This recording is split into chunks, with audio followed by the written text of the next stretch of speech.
Usa ka amahan ang nagbilin og sulat para sa iyahang anak, ug mauni ang iyang giingon.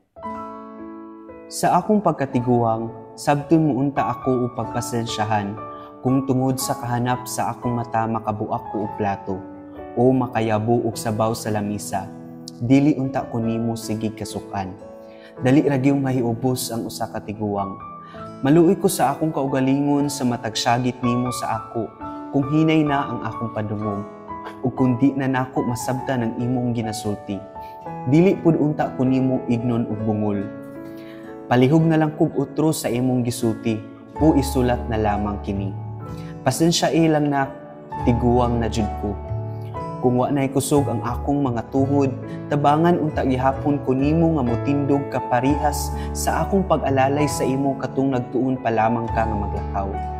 Pasensyahan unta ko nimo kung usahay mamahimo na kong samukan ug magbalik-balik ang storya nga murag ubang plaka. Basta na, paminawa lang ko. Dili unta ko nimo kataw-an ug dili pasagdan. Kadumdum pa kanak, katong bata pa ka. Kung gusto kag dulaan, tibuok hapon jud ka nga magsinamok ug magpaluoy-luoy hangtod sa makuha nimo ang imong gusto. Giantusan jud namo ang imong kasamukan. Ug pasayloan na lang ang akong baho, kung bahong tigulang na o bahong yuta.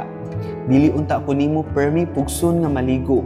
Unsaon ta man, luya na ang akong lawas ug dali rang masakit kung mabugnawan.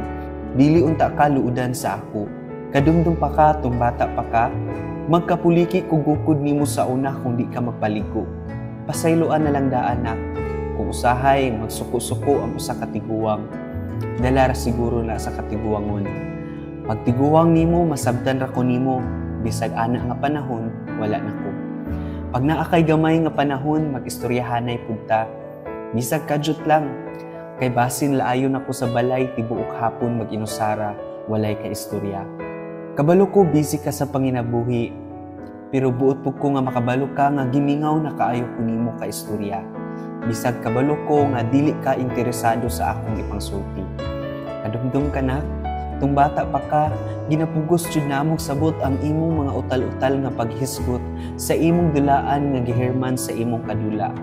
Ug kun moabot man ang higayon nga masakit nako ug maghigdaay na lamang sa bani, dili unta ko nimo gihapon pasagdan. Antusi lang na, antusi lang gamay. Kung makaihi man ko o makalibang sa higdaanan. Antusan unta gihapon ko nimo sa pipila na lamang ka mga segundo sa akong kinabuhi. Kay di man gihapon ko magdugay.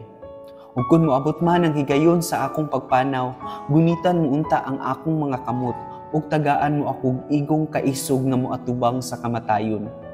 Ug ayaw ka balaka, ayha na ako isirado ang akong mga mata.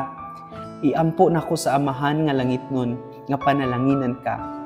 Kay nahimo kang buutan ug mapinanggaon nga anak sa imong mama o papa. Nahigugma imong papa.